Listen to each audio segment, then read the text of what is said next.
오늘 하나님 말씀은 디모데후서 4장 10절 11절 말씀을 함께 보도록 하겠습니다. 디모데후서 4장 10절과 11절 말씀을 함께 봅니다. 데마는 이 현 세상을 사랑하여 나를 버리고 데살로니가로 갔고, 크레스케는 갈라디아로, 디도는 달마티아로 갔으며 누가만 나와 함께 있느니라. 마가를 데리고 오라. 그는 내 사역에 필요한 사람이니라. 잠깐 말씀을 위해서 기도드리겠습니다. 영원한 지옥의 형벌로부터 구원받은 하나님의 자녀들을 끊임없이 사랑하시고 또 눈과 같이 보호해 주시는 가운데 오늘도 발걸음 인도해 주셔서 주님 앞에 나가서 경배드릴 수 있는 특권을 주신 것 다시 한번 감사를 드립니다. 늘 정신을 차리고 깨어있는 가운데 이 마지막 때를 살아가는 저희들이 이 세상의 유혹으로부터 또 마귀의 미혹으로부터 온전히 믿음을 잘 지키고 달려갈 길을 마칠 수 있도록 주님 이끌어 주시옵소서. 오늘도 말씀을 통해서 다시 한번 자신을 돌아보게 인도해 주시고 또 저희들이 주님의 종으로, 일꾼으로, 도구로 어떻게 쓰임받고 있는지 또 어떻게 쓰임받고 싶은지를 다시 한번 마음에 결단하고 더욱더 주님 앞에 헌신할 수 있는 계기가 될 수 있도록 주님 함께 해주시옵소서. 다시 오실 우리 주 예수 그리스도의 이름으로 기도드렸습니다. 같은 학교를 졸업하고 또 같은 직장을 다니고 심지어는 같은 사업을 동업한다 할지라도 사람들은 각자의 생각과 목적과 계획들이 동일하진 않습니다. 따라서 서로 유익을 위해서는 아주 잘해줄 수 있어요. 배려하고 이해하고 용서하고 기다려주고. 그렇지만 또 반대로 아주 사소한 일로 인해서 오해가 생기고 다툼이 일어나고 시기와 미움, 원망, 갈등 이런 것들로 인해서 결국은 원수처럼 그런 관계가 일어나는 것도 우리가 볼 수가 있다 이거죠. 어떻게 보면 사람이 살아오면서 다양한 사람들을 만나다 보니까 이런저런 이유로 헤어지게 되고 또 다시 만나고 또 헤어지고 이런 것들이 반복될 수 있죠. 그렇다면 여러분들은 지금까지 살아오면서 만났던 수많은 사람들 중에 어떤 사람이 기억이 나나요?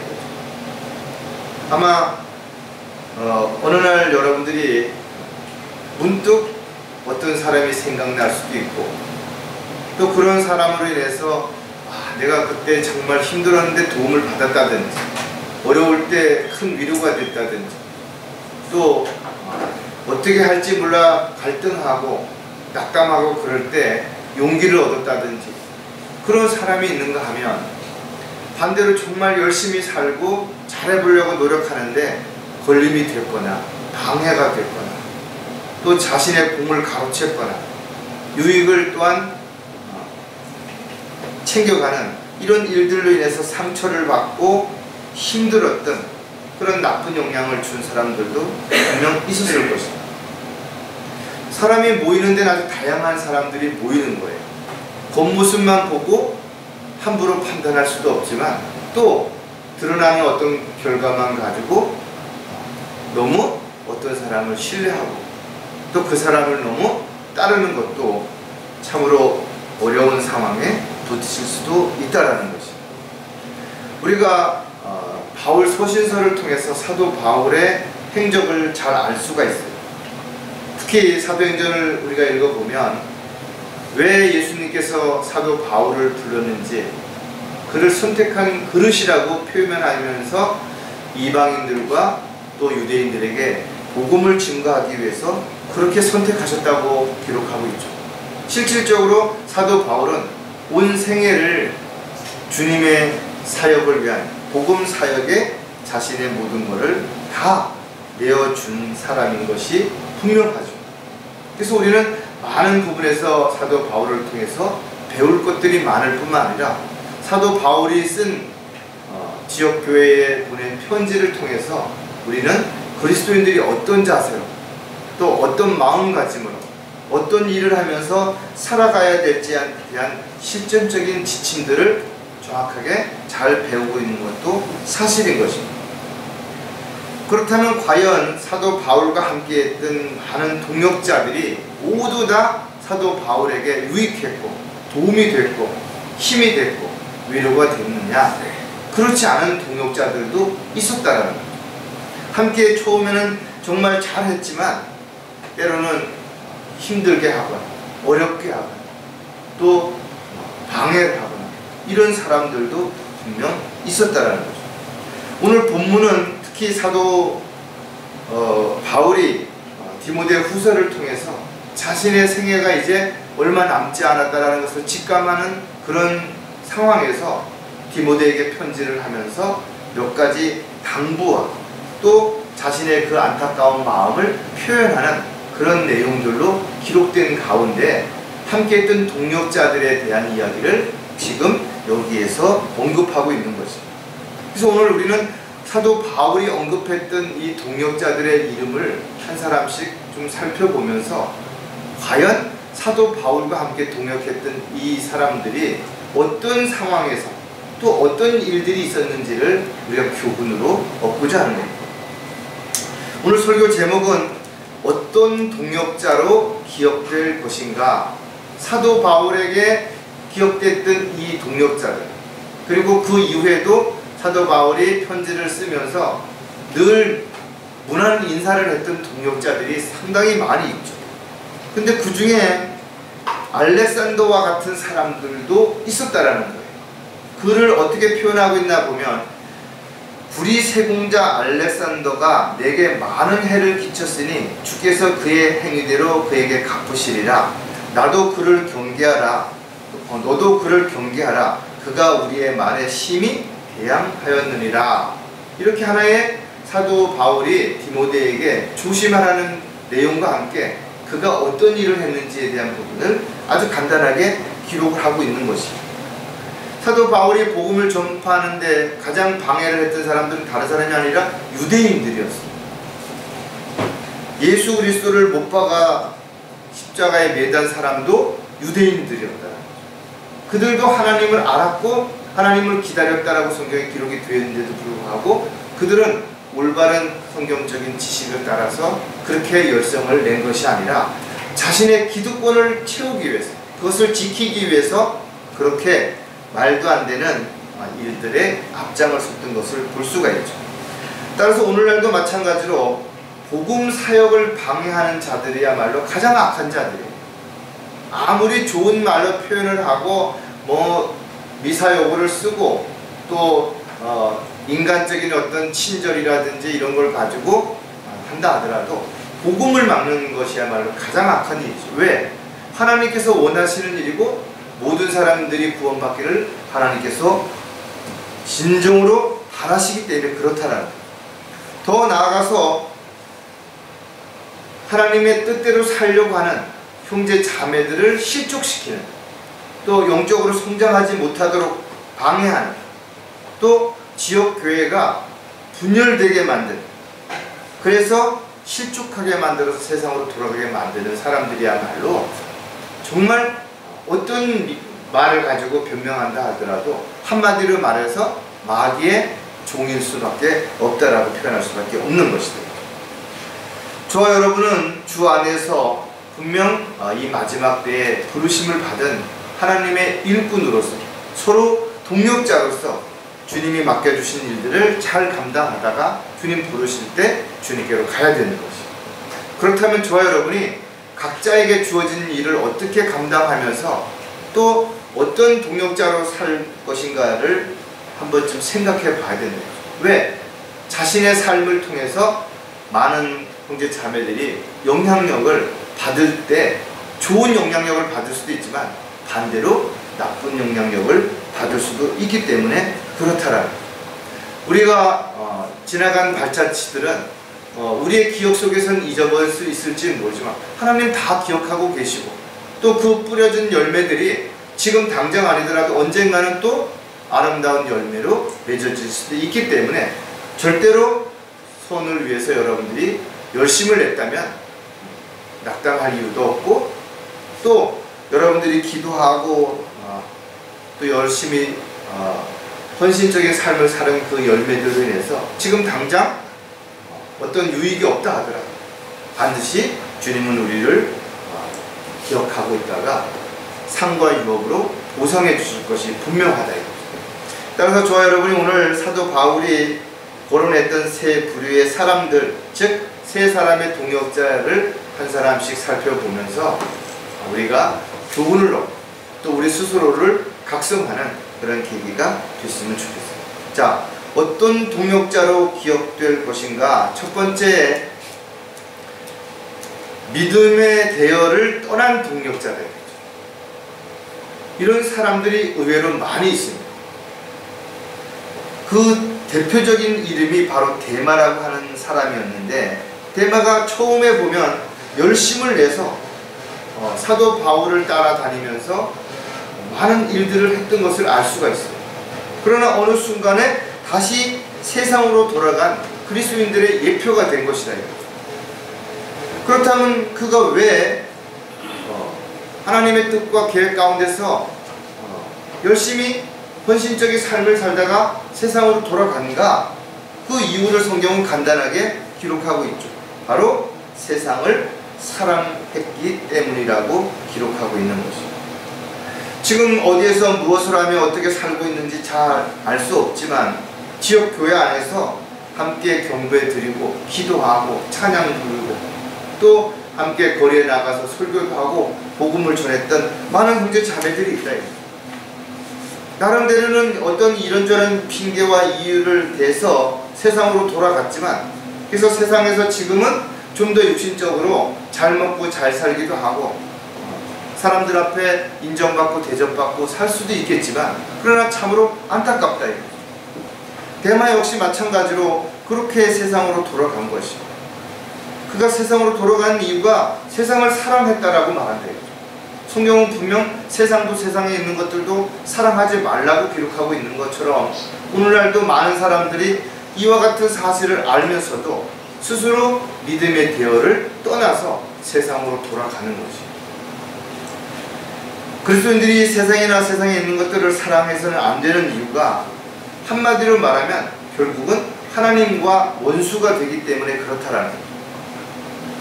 따라서 데마가 한때는 사도 바울을 따라서 열심을 냈지만 그가 온전히 옛사람을 벗어버리고 또 믿음의 대열에서 끝까지 동참하지 못하고 스스로 믿음의 대열을 떠난 이유는 바로 세상에 마음을 두었기 때문이라는 것을 우리가 다시 한번 생각을 해야 될 것입니다. 자, 그렇다면 데마가 믿음의 대열을 떠난 이유를 우리가 몇 가지를 하나씩 살펴보면 그 첫 번째가 풍족하지 못했기 때문이라는 거죠.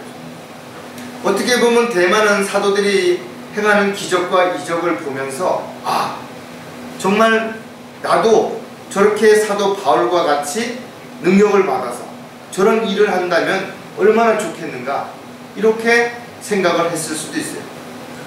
데마가 봤을 때 아픈 사람들을 위해서 사도 바울이 기도하기만 하면 그들의 병이 고침을 받는 놀라운 기적을 직접 옆에서 목격한 거예요.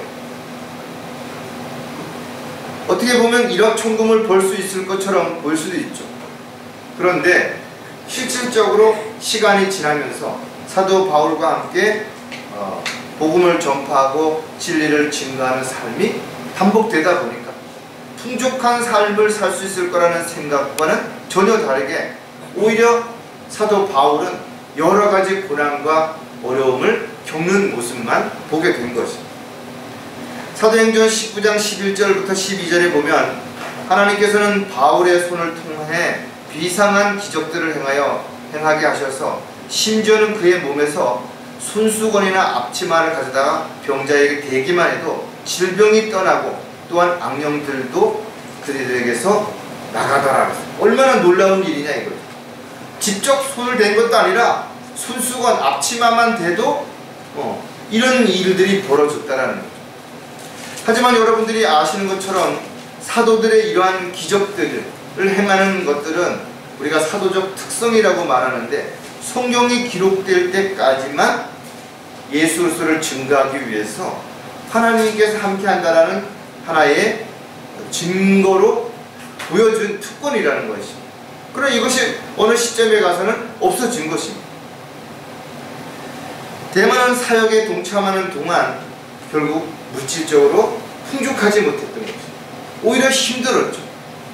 그래서 그는 결국은 내린 결론이, 내가 더 풍족한 생활을 하기 위해서는 이곳이 아니라 세상으로 돌아가야 되겠다, 이런 생각을 갖게 된 거죠. 오늘날 은사주의적인 사람들이 교회에 와서 병을 고치고 부자가 될 거라고 기대를 하죠. 그러나 어느 시점이 되면서 자신이 생각했던 이런 문제들이 해결이 잘 안 될 때 그들은 다시 세상으로 돌아가는 것이, 바른 진리가 아니라 자신의 유익을 위해서 예수 그리스도를 선택한 사람들은 자신의 유익을 채우지 못하면 결국은 다시 세상으로 돌아가거나 또 다른 새로운 종교를 찾아서 방황하게 되는 것이 너무나 분명하다. 따라서 그리스도인들이 예수 그리스도를 믿음으로 인해서 풍족한 생활을 꿈꾸는 기복신앙적인 생활을 하는 사람들은 절대로 십자가를 지고 고난의 길을, 좁은 길을 갈 수가 없기 때문에 믿음의 대열에서 언젠가는 떠나게 될 수밖에 없는 것입니다. 자, 믿음의 대열에서 떠난 두 번째 또 다른 이유가 뭔가 하면 높임을 받지 못했기 때문이라는 거죠. 이제 다음 해 얼마 남지 않은 선거가 있죠. 국회의원 선거가 있어서 요즘 뉴스라든지 이런 데 보면 공천을 받기 위해서 정말 어린 아이들도 다 아는 상식에서 벗어난 그런 일들을 소슴없이 하고 있다 이거죠. 왜? 자신의 명예, 권력을 지키기 위해서는 수단과 방법을 가리지 않는 것이. 데마 역시 바울과 함께 열심히 복음을 전파하면 언젠가는 사람들로부터 자신도 칭찬과 존경을 받고 높임을 받을 수 있는 그런 인격자로 섬김을 받을 것이라고 생각을 했을 수도 있어요. 그러나 사람들의 부러워할 사회적인 직위나 명예와 권력을 얻을 수 있다는 것은 착각이었다는 것을 금방 알게 됐다는 거죠. 오히려 더 무시당하고 손가락질 받고 욕을 받고 심지어는 박해와 핍박을 받았던 것을 성경을 통해서 그는 알 수가 있었을 것입니다. 결국은 이런 모든 것들이 한순간에 무너져 내리자 그는 굳이 고난을 받으면서 풍족하지 못한 생활을 하면서 이 길을 계속 가야 할 이유를 찾지 못했죠. 그래서 그는 떠나기로 결정하게 된 것입니다. 사도행전 16장 24절에도 보면 임무를 부여받은 그 사람이 그들을 안쪽 감옥에 집어넣고 착으로 그들의 발을 채우더라. 심지어는 감옥에 갇힌 거예요. 감옥이 지금처럼 교도소처럼도 좋지도 않은 옛날에 흙바닥에 그것도 도망갈까봐 발목을 착오를 채워가지고 움직이지도 못하게 그렇게 했던 그런 일들이 사도 바울에게는 비일비재하게 일어났던 것. 여러 번 감옥에 갇힌 것이. 사도 바울은 자신을 위해서가 아니라 주님만을 위해서 살고자 했기 때문에 이런 어려움을 감수하고 오히려 기뻐했다라고 성경에 기록이 되어 있대요. 하지만 사도 바울이 가는 곳곳마다 비난과 공격을 받는 모습을 보면서 대만은 더 이상 따라다니다가는 자신도 동일하게 어려움만 겪을 거라는 걸 알았기 때문에 세상을 선택하게 된 것이죠. 오늘날도 마찬가지죠. 교회에 가서 대접을 받고 사람들에게 인정을 받고 그러고 싶은 사람들은 바른 진리와 말씀 가운데 선포되는 그런 교회에 나갈 수가 없어요. 아무도 대접을 안 해주는. 헌금을 많이 내든 뭘 하든 간에 그거는 하나님 앞에 자신이 하는 거기 때문에 그걸 가지고 칭찬하거나 그러지 않는다. 그러니까 그런 교회를 찾아가죠. 그래서 사람들 앞에 잊어질만 하면 교회에 뭘 하나 해놓고 또 뭘 뭔가 특별한 거를 또 만들고 이러면서 끊임없는 그 사람들로부터 대접을 받고 인정을 받으려고 그렇게 자신의 의지를 스스로 드러내는, 자신의 의를 높이 세우는 그런 상황의 종교 생활을 할 수밖에 없다라는 거예요. 분명 예수님께서는 섬김을 받으러 온 것이 아니라 섬기러 왔다고 그랬고, 모든 제자들에게도 높아지지 말고 스스로 낮아지라, 섬김을 받는 자가 아니라 섬기는 자로 살아가야 때가 되면 주님께서 너희들을 높여주실 거라고 약속을 하셨음에도 불구하고 이와 같은 생각을 가진 수많은 사람들이 지금도 바른 진리를 알고 구원받은 이후에도 다시 세상으로 돌아가는 데마와 같은 그런 상황이 반복되고 있는 것을 우리가 알 수가 있는 거죠. 자, 믿음의 대열에서 떠난 또 다른 이유가 뭔가 하면 만족하지 못했기 때문이라는 거죠. 데마는 물질적으로도 풍족하지 못했을 뿐만 아니라 사람들에게도 높임을 받기보다는 오히려 무시당하고 손가락질 받고 공격을 당했던 그런 삶을 살아가는 가운데 그에게 무슨 만족이 있었겠냐 이거죠. 그래서 다시 그는 세상으로 돌아갈 수밖에 없었다라고 우리는 말할 수밖에 없는 것이. 우리가 흔히 만족이라는 말은 말 그대로 발이 편안하고 발이 신발에 딱 맞았을 때 그것을 만족이라고 표현을 하는 거예요. 그래서 어떻게 보면 신발이 크거나 신발이 작으면 불편하겠죠. 또 신발이 자신이 원하는 어떤 그런 용도가 아니라면 불편할 것이에요. 비가 오는데 장화를 신어야 되는데 얇은 어떤 물이 새는 신발을 신으면 불편할 거라요. 그래서 이런 것으로 인해서 사람들이 살아가면서 돈이 많으면 또 뭐 건강이 안 좋고 또 건강이 좋으면 또 자식들이 문제를 생기고 또 뭐가 어떻고 끊임없이 사람들에게는 이런저런 여러 가지 문제들이 있기 때문에 스스로 만족하는 법을 배우지 못하는 한 외부적인 어떤 것으로도 만족할 수 있는 사람은 아무도 없는 것이죠. 그래서 성경에 욕심을 버리라 이거죠. 왜? 욕심을 버리지 않는 한 가득 채워줄 수 있는 건 아무것도 없는 거죠. 눈으로 보는 건 절대 만족하지 못한다 이거죠. 사도 바울은 복음 전도자로서 온 생애를 오직 복음을 전파하기 위해 애쓰고 수고하면서 스스로 풍족한 가운데도 처해보고 어려운 가운데 빈급한 궁핍한 가운데도 처해보고 그러면서 하나님께서 나와 함께 하신다는 것을 알았고 그것이 가장 가치 있고 의미 있는 삶이라는 걸 알았기 때문에 만족했지만 데마는 그럴 수 없었던 것이. 사도 바울의 어떤 모습들을 우리는 반드시 기억해야 된다 이거죠. 어떤 물질이 풍족해서 만족하지 못해요. 세상에서 어떤 높임을 받기 때문에 만족할 수 있는 사람은 아무도 없다라는 겁니다. 빌립보서 4장 11절에 보면 내가 궁핍함으로 말하는 것이 아니니 이는 내가 어떠한 처지에서도 스스로 만족하는 법을 배웠기 때문이라 이거죠. 저와 여러분도 마찬가지로 살면서 다양한 것들을 보고 듣는다 이거죠. 좋은 걸 가져보기도 하고 또 좋은 걸 잃어보기도 하고 손해를 보기도 하고 유익을 얻어보기도 하고 그래서 내린 결론이 잠깐 눈에 보이다 사라지는 이 세상에서 좀 더 나은 삶을 산다고 편안한 삶을 산다고 해서 결코 만족하냐? 그렇지 못하다라는 거죠. 우리에게 산 소망이 없다면 우리가 어떻게 만족할 수 있겠냐? 어떻게 세상에 그 모든 것들을 유혹을 뿌리칠 수 있겠냐라는 거죠.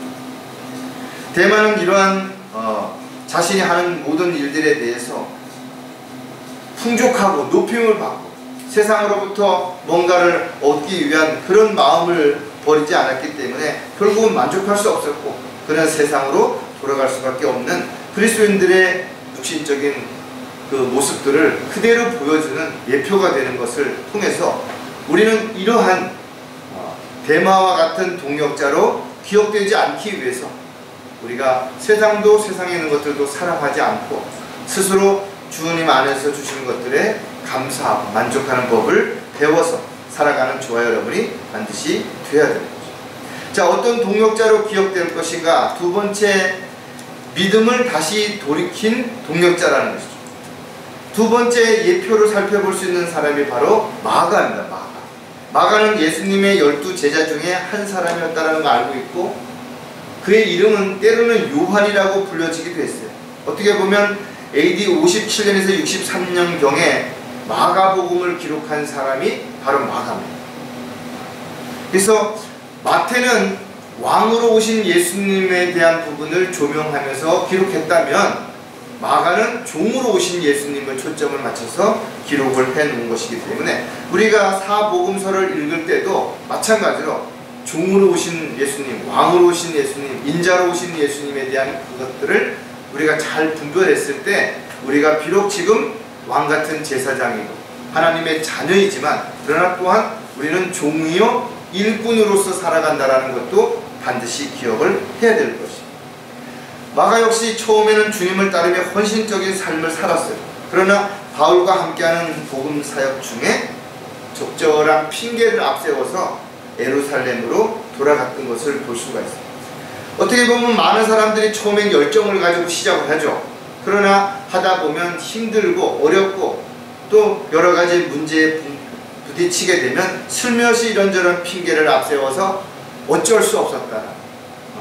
나도 잘해보려고 최선을 다했지만 상황이 그렇게 될 수밖에 없었다. 이런 식으로 핑계와 변명을 세워서 결국은 세상으로 돌아가는 거예요.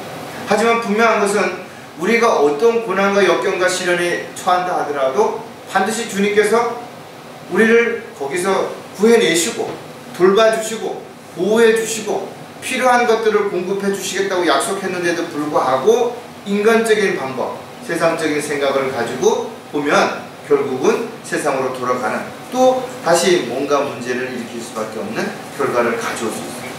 사람은 누구나 실수할 수 있어요. 잘못 판단할 수 있어요. 또 힘들고 지치고 어려울 때 낙담하고 좌절할 수도 있어요. 그러나 이렇게 한번 스스로 믿음의 대열에서 떠나게 되면 쉽게 돌아올 수 없대요. 왜? 마귀가 끊임없이 발목을 붙잡고 놓아주지를 않기 때문에 그런 거죠. 따라서 저와 여러분이 힘들고 어려울 때가 있지만 달려갈 길을 마칠 때까지 절대로 포기하거나 주저앉아서는 안 되는 거죠. 그래서 끊임없이 힘들고 어려울 때 주님 앞에 기도하고 또 믿음 안에서 한 발짝씩 나가다 보면 다시 계절처럼 비가 오다가 또 바람이 불다가 눈이 오다가 해가 나다가 이런 일들이 반복되면서 우리는 점점 더 성장하게 되고 어려움을 감당할 수 있는 힘과 능력이 부여되면서 장성한 그리스도인으로서 살아갈 수 있게 된다는 거죠.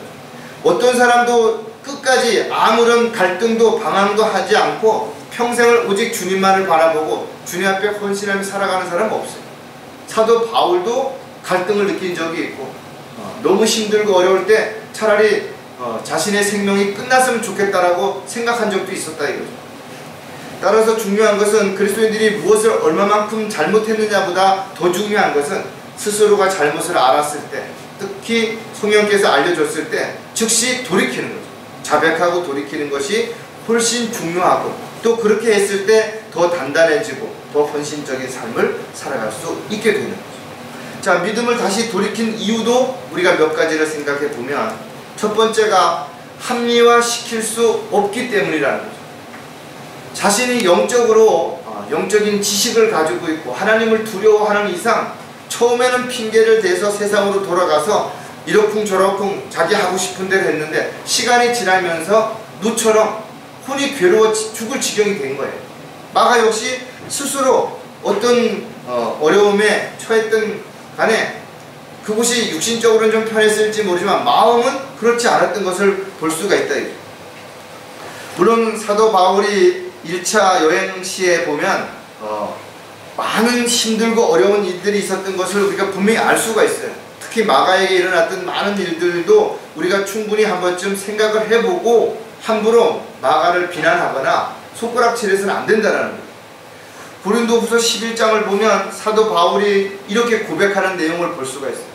유대인들로부터 40에 하나 뺀 매를 5번이나 맞아. 그러니까 서로를 9번씩 5번을 맞다라는 거죠. 이건 보통 한 번만 이런 일이 있어도 다시는 돌아보고 싶지 않을 정도로 고통스러웠을 텐데 그런 일이 5번이나 있었다는 거죠. 3번 몽둥이로 맞았으며 한 번은 돌로 맞았고 3번은 파선을 당하였는데 하루 밤과 낮을 깊은 바다에서 보냈으며 여러 번 여행 중에는 강의 위험과 강도의 위험과 동족으로부터의 위험과 이방인들로부터의 위험과 성읍에서의 위험과 광야에서의 위험과 바다에서의 위험과 거짓 형제들 가운데서의 위험을 당하였으며 수고하고 애쓰며 여러 번 자지 못하고 배고프며 목마르고 여러 번 금식하고 춥고 헐벗었노라. 어떻게 보면 사람이 살아가면서 느끼는 고난과 어려움이 대부분 요 안에 다 들어있죠. 이런 것을 한두 가지만 이런 일이 일어난다 하더라도 쉽게 우리가 뭘 툭툭 털고 일어날 수 없을 텐데, 사도 바울은 이런 일들이 끊임없이 반복적으로 일어났다는 거예요. 그것을 마가도 옆에서 함께 다니면서 보고 경험하고 본인도 느끼게 된 거예요.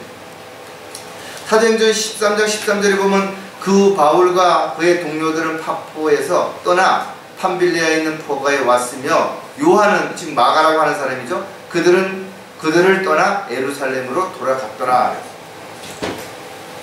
바울의 조력자였던 마가가 예루살렘으로 뭔가 핑계를 대고 돌아갔다라는 거예요. 어떻게 보면 여러분들도 아마 그러고 싶을 때 있을 거예요. 좀 어딘가 도피하고 싶고 어딘가 좀 아무도 없는 데 가서 이런 어려움이나 고난이나 역경으로부터 좀 벗어나고 싶은 이런 일들이 일어날 수 있을 거예요. 사도 바울의 그 조력자로서 함께했던 마가 역시 힘들고 어려웠을 때 그런 마음이 충분히 들 수 있었다는 것도 여러분들도 아마 공감하실 것이에요. 어느 시대나 과정과 방법이 다르지만 각자에게 주어진 고난과 시련과 역경은 어떻게 보면 감히 감당할 수 없는 그런 상황에까지 몰아붙일 수도 있어요. 정말 어떻게 내가 이걸 이겨낼 수 있을까? 차라리 포기하고 싶은 마음이 들 수도 있을 수 있다 이거죠. 또 세상의 유혹이 자신에게 왔을 때 쉽게 뿌리치지 못하는 것이 그만큼 힘들고 어려운 상황에서 유혹이 시작되기 때문에 더더욱 그렇다는 거예요. 그래서 처음에는 많은 사람들이 자신을 합리화시키려고 하지만 시간이 지나면서 결국은 다른 사람도 힘들기는 마찬가지인데 잘 견디고 이겨내고 있다는 것을 알게 됐을 때 스스로 그때부터 정말 내가 나약했구나, 내가 믿음이 부족했구나, 내가 헌신적이지 못했구나, 이런 거를 알게 된다는 거예요. 그래서 돌이키는 경우가 얼마든지 있을 수 있다는 거예요. 자, 믿음을 다시 돌이킨 두 번째 이유는 뭔가 하면 잘못된 것을 알았기 때문이라는 거예요. 마가는 시간이 지나면서 자신이 바울을 떠나온 것에 대해서 이제 후회를 하기 시작한 것이에요. 그래서 자신이 힘든 일이 있을 때는 뒤로 빠지는 그런 자신의 나약한 성품을 이제 스스로가 알았죠. 그래서 후회하고 그가 할 수 있었던 것은 쿠프로 지방에서 나름대로 열심히 혼자 전도를 하고 복음을 전파하면서 시간을 보냈던 것을 볼 수가 있어요. 지금도 마찬가지로 믿음에 대해서 나타난 사람들이 양심에 찔리고 이러니까 자기 스스로 뭘 한다고 인터넷상에서 뭘 한다고 이러고 있다 이거죠. 그러나 마음이 편하지 않는 것이에요. 왜? 각 사람은 있어야 할 자리가 있는 겁니다. 왜? 하나님께서 그 사람을 부르셨을 때 분명 목적을 가지고 부르셨기 때문에 자신이 다른 곳에 가서 아무리 열심을 낸다 하더라도 마음에 평안이 없고 기쁨이 없고 감사가 없는 거예요. 왜?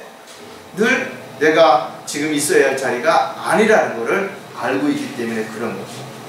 사람이 살다 보면 두려움과 불안함으로 인해서 망설여질 때 있죠. 또 어떨 때는 나약해지고 불안하고 이러니까 낙심하고 좌절할 수도 있다 이거죠. 마가도 충분히 그럴 수 있었을 것입니다. 우리가 디모데후서 4장 11절에 보면 누가만 나와 함께 있느니라 마가를 데리고 오라. 그는 내 사역에 필요한 사람. 사도 바울에게 꼭 필요한 동력자였는데 마가는 스스로 자신이 있어야 할 그 자리에서 이탈해서 예루살렘으로 돌아갔지만 스스로가 후회가 됐고 거기서 나름대로는 열심히 복음 사역을 했지만 이것이 아니라는 것을 그는 깨닫게 된 것입니다. 하나님께서는 진심으로 돌이키는 사람들은 반드시 기회를 주시는 것입니다. 변화된 마가의 소식을 들은 사도 바울은 마가를 즉시 데려오라고 손짓을 하죠. 그 이후에 성경을 보면 마가는 누구보다 더욱 사도 바울에게 동력자로서 헌신적인 삶을 살았던 것을 우리가 잘 알 수 있답니다. 어떻게 보면 한 번의 방황이, 한 번의 그의 잠시의 외도가 더욱더 영적으로 성숙해지고 하나님 앞에 헌신할 수 있는 계기가 된 것도 사실인 거죠. 하지만 중요한 것은 한 번의 방황이 다시는 돌이키지 못하는 길로 가게 되는 사람이 더 많다라는 사실도 반드시 기억을 해야 돼요. 그래서 한 번쯤 내가 떠났다가 돌아오면 되지 이렇게 생각할 수도 있는데 그것은 아니라는 거예요.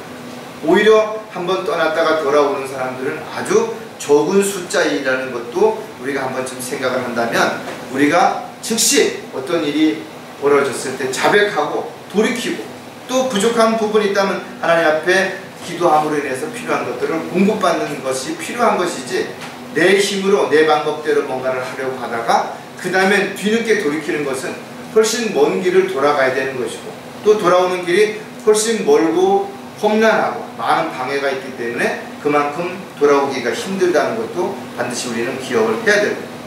자, 믿음을 다시 돌이킨 또 다른 이유가 뭔가 하면 할 일을 알았기 때문이라는 거죠. 어디서든 복음을 전할 수는 있죠. 그러나 사도 바울과 함께 할 때 훨씬 시너지 효과가 크다라는 것을 그도 알고 있었던 것이죠. 이처럼 동력이라고 하는 것은 서로가 힘을 합쳤을 때 2배 이상의 효과가 나타날 수도 있는 것입니다. 예수님께서는 제자들에게 앞으로 일어날 일들에 대해서 말씀하신 내용을 우리가 알 수가 있어요. 그러면 그가 우리를 위하여 마련한 잘 갖추어지고 준비된 큰 다락방을 보여주리라고 하시리라 그랬어요. 예수님이 사역이 다 끝난 후에 승천하실 때 성령에 대해서 말씀하셨을 때 실질적으로 그 기도처를 제공한 사람은 다름이 아니라 바로 마가였다라는 것을 알 수가 있죠. 어떻게 보면 십자가 사건 이후에 부활하신 예수님의 명령에 따라서 자신의 가장 귀한 것을 아낌없이 내어준 그런 사람 중에 한 사람이 바로 마가가 아닌가 이렇게 생각할 수가 있습니다. 사도행전 1장 13절을 보면 그들이 들어가서 다락방으로 올라가니 거기에는 베드로, 야고보, 요한, 안드레, 빌립, 도마, 바돌로메와 마테, 알페오의 아들 야고보, 세료 시몬과 야고보의 형제 유다가 머물고 있더라. 그리고 그와 함께 주님의 승천을 본 500명의 사람들이 그곳에 모여 있었던 거죠. 그 장소를 제공한 거예요. 근데 단지 그 사람들이 기도할 수 있는 장소만 제공했겠어요? 그들이 50일 동안 무엇을 먹고 자고 생활할 수 있는데 필요한 모든 것들은 어디서 나왔겠느냐. 마가는 자신의 집을 주님의 사역을 위해서 활동 중심주로 아낌없이 내놓았던 것을 우리가 알 수가 있습니다. 쉽지 않은 겁니다. 우리가 보면 또 트아티라의 성읍에서 자주 옷감 장사했던 루디아라고 하는 한 여인이 있었는데 그는 사도 바울을 물질적으로 도왔던 중요한 역할을 했던 사람이죠. 어떻게 보면 주님의 사역을 위해서 다양하게 도구로 쓰임받는 사람들이 있다라는 겁니다.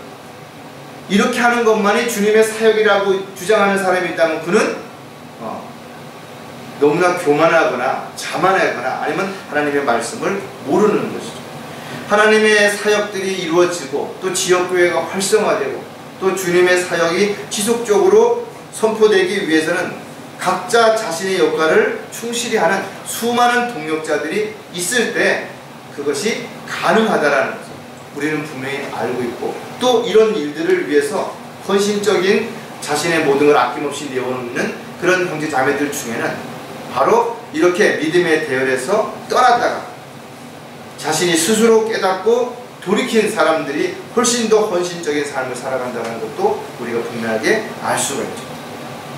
자, 마지막으로 어떤 동력자로 기억될 것인가? 묵묵히 함께 동행한 동력자가 있죠.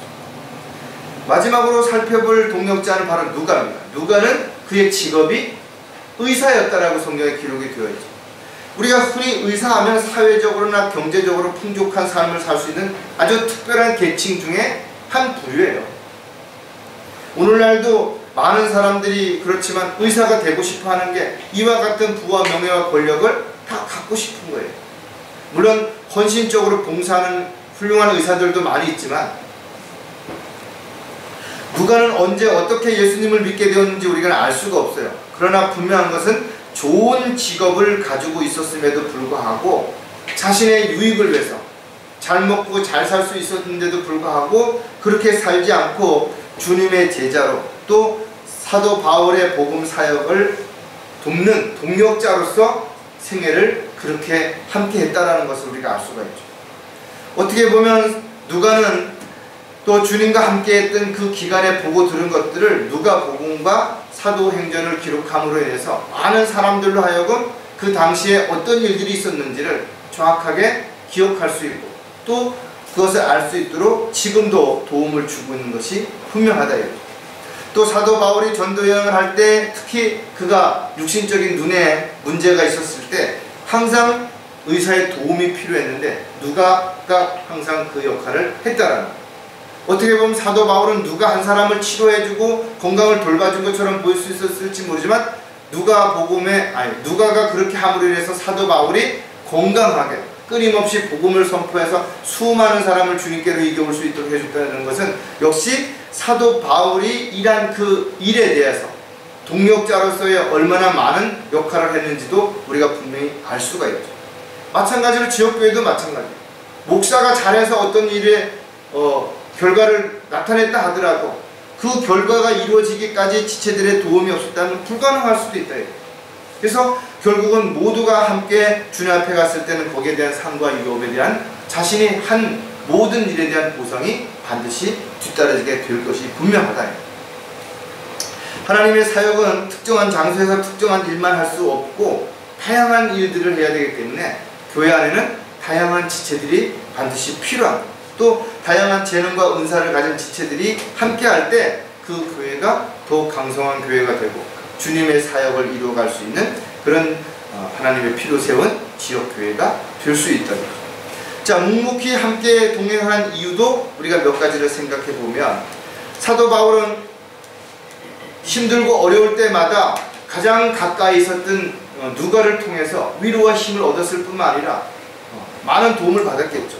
그래서 묵묵히 함께한 동역자의 첫 번째 역할은 보니까 자신의 역할이 있다라는 것을 알아는 것입니다. 누가는 정말 자신이 가지고 있는 그 지식, 의술을 통해서 하나님의 사역이 잘 이루어지도록 묵묵히 그 역할을 감당했던 것을 볼 수가 있다. 오늘날도 마찬가지로 자신이 무엇을 가졌든 그 가진 것을 가지고 주님의 사역을 위해서 헌신했을 때 귀하게 쓰임 받을 수 있어요.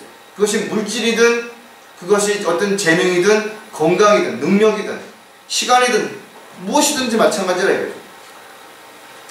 따라서 사도 바울의 서신서에 기록된 동역자는 참으로 다양한 도구로 쓰임 받았던 것을 우리가 알 수가 있는데 골로새서 4장 14절에도 보면 사랑하는 의사 누가와 데마가 너희에게 문안하느니라 그랬어요.